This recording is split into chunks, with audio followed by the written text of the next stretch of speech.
السلام علیکم ناظرین، میں ہوں آپ کا میزبان کامران اشرف اور آپ دیکھ رہے ہیں 49 نیوز کا خاص پروگرام بولتا کسور۔ آج ہم بات کریں گے کشمیر پر بھارتی غازبانہ قبضے کے۔ آج 73 سال مکمل ہو چکے ہیں اور اس کے ساتھ ساتھ اگر بات کریں کرفیو کو تو کرفیو کو 365 دن 11 گھنٹے اور 42 منٹ مکمل ہو چکے ہیں۔ اس وقت پوری دنیا میں کشمیریوں سے اظہار یکجہتی کرتے ہوئے یوم-e-Istehsal Kashmir منایا جا رہا ہے۔ اسی سلسلے میں ملک بھر کی طرح قصور، چونیا، پتوں کی کوٹ رادھا کشن، الہ آباد اور اس کے علاوہ دیگر جو ملحقہ چھوٹے اور بڑے قصبے ہیں وہاں پر ریلیوں کا سلسلہ جاری ہے۔ میں اس وقت موجود ہوں چونیا کے میونسپل کمیٹی کے سامنے، جہاں پر بھی ایک ریلی کا انعقاد کیا گیا ہے۔ ریلی میں شرکاء کی بڑی تعداد موجود ہے۔ ریلی کی قیادت اسسٹنٹ کمشنر چونیا عدنان بدر اور اس کے ساتھ ساتھ مذہبی جماعتیں اور سیاسی جماعتوں کے بڑے کارکنان کی بڑی تعداد نے شرکت کی ہے۔ اس وقت ریلی میں موجود شرکاء اور اس کے علاوہ ہم شہریوں سے بات کریں گے اور ان سے پوچھیں گے کہ ان کا آج کے دن کے حوالے سے کیا کہنا ہے۔ آج کے دن 5 اگست 2019 کو کشمیر میں آرٹیکل 370 کے بعد وہاں پر ان کی حق خود ارادیت کو مکمل طور پر ختم کر دیا گیا تھا، جس کے بعد پورے بھارت میں بھی جو ہے وہ ایک ریلیوں کا سلسلہ اور ایک حکومت مخالف تحریک کا سلسلہ شروع ہوا تھا۔ آج اسی تحریک کو زندہ رکھتے ہوئے چونیا کے شرکاء سے بھی ہم بات کریں گے کہ ان کا آج کے دن کے حوالے سے کیا کہنا ہے۔ لیے چلتے ہیں آپ کو شہر میں۔ بسم اللہ الرحمن الرحیم۔ آج 5 اگست ہے اور یوم-e-Istehsal کشمیر کے ساتھ جو استحصال ہوا ہے اس کو 1 سال گزر چکا ہے، اور اس کی ہم یاد منانے کے لیے اور ورلڈ وائڈ یہ میسج دینے کے لیے کہ ہم بڑے پیسفل لوگ ہیں اور ہم پیسفلی اپنی بات آپ کو کنوے کر رہے ہیں۔ کشمیر کے ساتھ ظلم ہو رہا ہے اور اس کا کشمیریوں کا ساتھ دیں۔ بیسیکلی یہ بیسک رائٹس کی وائلیشن ہے، ہم کشمیر کے ساتھ ہیں۔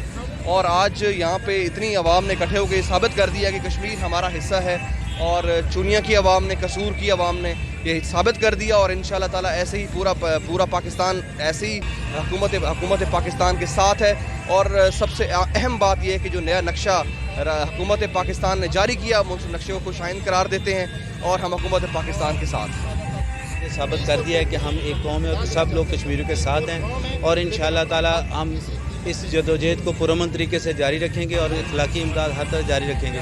اور جیسے ابھی سب نے فرمایا کہ جو نقشے جاری کرتے ہیں انشاءاللہ ہم اس کو عملی طور پہ ثابت کر دیں گے، یہ ہمارا پاکستان کا حصہ ہے اور ہمارے وہ پاکستان کے ساتھ رہیں گے۔ وہ 70 سالوں سے جس طرح کشمیری عوام کا استحصال کر رہے ہیں، ان کی آزادی کی تحریک کو دبا رہے ہیں، ہم ان کی پرزور مذمت کرتے ہیں اور اس امید کے ساتھ کہ پورا پاکستان، پوری مسلم امہ کشمیری بھائیوں کے شانہ بشانہ ہیں، اور اللہ سے دعا گو ہیں کہ اللہ پاک انہیں آزادی جیسی نعمت سے سرفراز فرمائے۔ کشمیر میں کرفیو لگے 1 سال ہو گیا تقریباً، اور عالمی دنیا سے اپیل ہے کہ کشمیریوں کے مسائل حل کیے جائیں، ان کو آزادی دی جائے۔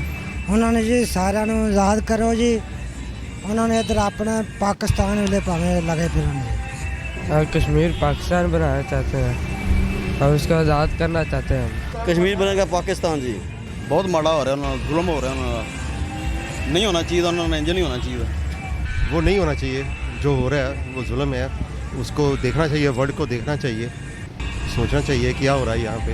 یہ ایسے سلوک ہو رہا ہے جیسے جانوروں سے سلوک ہوتا ہے، اس سے بدتر ہو رہا ہے۔ جی ناظرین، جیسا کہ آپ نے ریلی کے شرکاء کی گفتگو سنی، ان کا یہی کہنا تھا کہ کشمیر پر بھارتی غازبانہ قبضے کو اب ختم ہونا چاہیے اور اس کے ساتھ ساتھ کشمیریوں کو حریت اور آزادی کے ساتھ جینے کا حق دیا جانا چاہیے۔ اسی کے ساتھ اپنے میزبان کامران اشرف کو اجازت دے، جلد انشاءاللہ ایک نئے پروگرام کے ساتھ حاضر ہوں گے، تب تک اللہ حافظ۔